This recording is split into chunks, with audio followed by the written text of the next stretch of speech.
Allez, bonjour à tous, on se retrouve aujourd'hui pour un premier cours sur le cours du jeudi où c'est vous qui choisissez le cours ou c'est toi qui choisis le sujet du cours. Et donc une question m'a été posée et la question était optimiser les temps de rendu quand on rend du vert. On va élargir un petit peu cette question même si elle est très intéressante et on va pas s'arrêter qu'au vert, on va surtout de la réfraction, donc de la transparence. Comment optimiser les temps de rendu quand on fait de la transparence. Donc voici un petit peu ma scène, ici vous pouvez voir quelques sphères, un cône avec d'autres cônes pour illustrer cette réfraction, on peut le voir ici. Rien de bien compliqué avec une HDRI voilà, qui éclaire même pas, c'est juste pour la réfraction et la réflexion. Et donc là on voit que quand je fais mon rendu, est pas trop long à gérer. Mais alors pourquoi justement je parle d'optimiser les temps de rendu quand on fait de la réfraction? Et bien là c'est pas trop long parce que comme vous pouvez le voir, toute ma réfraction est très nette. Mais dès que vous allez vous mettre à blurrer un petit peu vos réfractions dans vos matériels, et ben vous allez voir que vos temps de rendu vont exploser littéralement. Quand on va par exemple dans notre matériel diamant qui correspond au matériel du cône ici, enfin des cônes qui sont entrechoqués, on va venir lui mettre une glossiness de 0,2 et là on va voir que les temps de rendu vont exploser littéralement. Donc comme vous pouvez le voir tout à l'heure, j'étais à 8 secondes, maintenant je suis à 11 secondes, alors c'est pas énorme sur une petite image comme ça, mais vous imaginez que si vous avez plein d'objets, ça peut vite devenir extrêmement long et c'est ce genre de choses qui défoncent les temps de rendu. Il faut savoir que ce qui pousse aussi les temps de rendu à fond, c'est le glossy sample ici. Plus vous l'augmentez, par exemple si je le mets à 64, vous allez voir que on aura une meilleure qualité dans le flou de transparence, mais par contre le temps de rendu bien sûr va être beaucoup plus long. Comment faire justement si on veut avoir des réflexions, des réfractions, des transparences qui sont floues mais de bonne qualité sans avoir des temps de rendu trop longs? Et ben nous avons des techniques et en fait les techniques ça va être de sortir les passes de réfraction, la passe de réflexion. Alors il faut savoir que ce tutoriel est sur Mentalray, mais les concepts sont les mêmes pour tous les moteurs de rendu. Donc si vous connaissez un minimum votre moteur de rendu, vous allez pouvoir reproduire très facilement ce que je vais vous montrer. C'est vraiment des techniques toutes bêtes.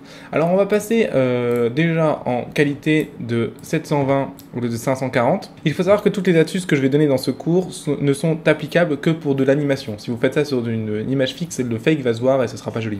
Donc on va faire un rendu là, voilà, en blurrant à un maximum, en mettant une glossiness à 0, en blurrant tout, enfin voilà, en poussant un petit peu les paramètres de rendu pour que ce soit un peu lourd, un peu long, et on va voir comment faire pour optimiser tout ça après. Donc voilà, et là on voit tout de suite que ça a changé, on n'est plus à 11 secondes mais à 2 minutes 27 de rendu.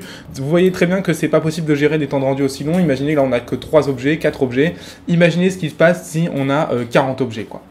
Pour gérer ces problèmes, et ben on va faker, on va fouter la réfraction en post-production. Donc pour faire ça, la première chose à regarder dans vos paramètres de rendu, c'est donc vous allez dans vos paramètres de rendu, vous avez ici dans scène, dans qualité, correspond au nombre de rayons qui sont envoyés, au nombre de rayons qui peuvent transpercer chaque objet. C'est-à-dire que par exemple ici j'ai transmission, donc qui correspond à la transparence, j'ai écrit 7. Ça veut dire que potentiellement Mentalray va envoyer 7 rayons, donc va pouvoir transpercer 7 surfaces pour afficher de la transparence de ce qu'il y a derrière. Il faut savoir qu'à chaque fois qu'il y a un rayon en plus, vous multipliez votre temps de rendu facilement par 2. Ce genre de truc, il faut le baisser si vous n'avez pas beaucoup d'objets. Alors là, moi j'ai mis 7 pour vous montrer que c'était bon, mais on peut facilement rester à 4 quoi. Réflexion, on va mettre 2. Allez, 3 parce qu'on est gentil. Pareil, de réflexion, c'est le nombre de fois les objets peuvent se refléter entre eux. Donc voilà, mollo sur ces objets, max trace depth, c'est le nombre de rayons maximum. Donc il suffit de mettre la somme, 3, 4, ça fait 7, voilà, c'est pas très important. Donc ça, c'est la première chose à régler et c'est déjà ça qui va vous faire gagner un maximum de temps de rendu. Deuxième chose pour optimiser vos temps de rendu quand vous avez de la réfraction, c'est de passer. Mais alors là, par contre, c'est pour le coup, c'est juste Mentalray. Sur les autres moteurs de rendu, vous n'aurez pas cette option. Unify Sampling à Legacy Sampling Mode et à venir sampler à la main au Min Sampling et au Max Sampling Mode tout doucement et à gérer l'anti-aliasing contraste, votre qualité minimum que vous pouvez avoir sur sur les contrastes de pixels. Alors, je vous renvoie à une prochaine vidéo que je ferai qui expliquera ça beaucoup plus en détail pour Mentalray. Mais si vous connaissez déjà, au moins vous savez de quoi je parle. Autre option avant de faire votre rendu pour optimiser encore plus votre rendu, si vous voulez quand même tout de même garder le flou de votre réflexion dans votre 3D. Et bien dans ce cas-là, il va falloir regarder ce glossy sample ici. Ce glossy sample ici, c'est ça qui prend votre temps de rendu à fond. Si vous mettez une glossiness faible et un glossy sample à 0, vous aurez un flou dégueulasse forcément, mais vous aurez un temps de rendu qui serait beaucoup moins long. Donc on va le mettre à 0 et on va mettre notre glossiness à 1.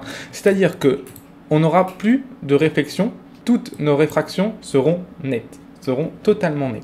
D'accord? Donc ça c'est important. toutes nos réfractions seront totalement nettes, toutes nos réflexions seront totalement nettes.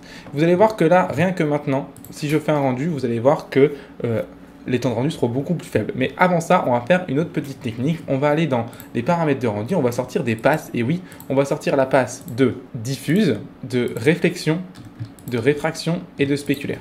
Donc en fait, là, on découpe notre rendu en fonction voilà, de la couleur de l'objet, de sa réflexion, de sa transparence et de son spéculaire qui correspond en fait à la réflexion juste des lumières. On va cliquer sur cette flèche ici pour les activer. Voilà, alors il faut savoir que sortir les passes prend un petit peu plus de temps rendu, mais vous allez voir avec le temps qu'on va gagner, c'est même pas comparable. Et donc, une fois qu'on a fait ça, on a sorti nos passes, on a enlevé tous les blurs de notre réflexion.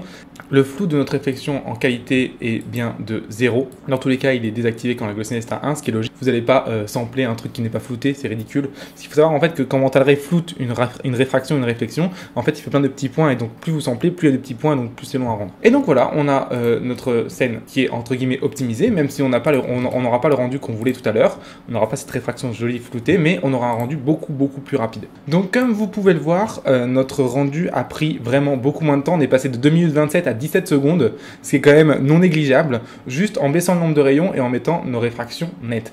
Alors maintenant, comment faire pour avoir le même résultat que tout à l'heure lorsqu'on faisait un rendu avec de la réfraction bleurée, quoi.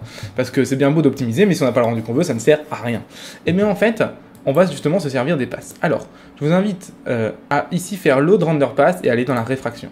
Donc voilà, on a ici notre passe de réfraction qu'on va pouvoir sortir à part en compositing, donc on va pouvoir venir bleurer en compositing pour avoir le même résultat qu'on avait tout à l'heure.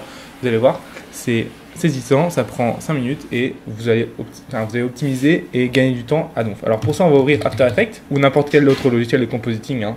Donc on se retrouve sur After Effects, on va venir vite fait importer notre EXR qu'on a sorti en passe ou en PNG comme vous le souhaitez. Vous créez une composition avec celui-ci, lui sortir les passes, donc on va lui mettre un effet de réfractor pour sortir les passes. J'expliquerai ça pour ceux qui ne connaissent pas dans un prochain tutoriel sur le compositing en lui-même. Donc dans la première, on va venir mettre la diffuse, la deuxième, la réfraction, la troisième, la réflexion et la quatrième, le spéculaire. Et voilà, on a notre image qui est recréée. Je vais venir vous l'afficher. Donc on a notre image qui est recréée dans After Effects via les passes, donc c'est-à-dire que j'ai tout séparé. Et ici on a notre réfraction. Et là on va pouvoir venir tout simplement mettre un effet de blur. Vous avez votre effet de réfraction maintenant qui est bleuré, vous pouvez l'augmenter plus ou moins. Et pour que votre réfraction puisse être contournée par les objets, puisque là elle déborde complètement, vous allez prendre vos objets, vous allez tous les sélectionner, vous allez venir lui mettre un nouveau surface shader. Donc ce qui est intéressant, c'est de faire ça dans un render pass, on verra ça dans un autre tutoriel sur les render settings, comme ça vous pouvez le faire en même temps sans tout changer derrière. Votre super shader, clac, hop, surface shader 2, vous le mettre blanc, clac, voilà, vous refaites cacher ça et vous refaites un rendu. Et ça va nous servir de masque à mettre sur notre réfraction qui a été bleurée pour que justement cette réfraction bleurée ne dépasse pas de nos objets. Donc maintenant on peut retourner dans After Effects, importer notre réfraction bleurée, enfin notre masque, pardon. Ce masque on vient le mettre ici et on vient tout simplement le mettre au-dessus de la réfraction, comme ceci. Cette réfraction, on vient ici prendre la réfraction et la mettre, enfin on va gérer l'alpha d'au-dessus et voilà, maintenant on a notre réfraction qui est bleurée en fonction des masques des objets.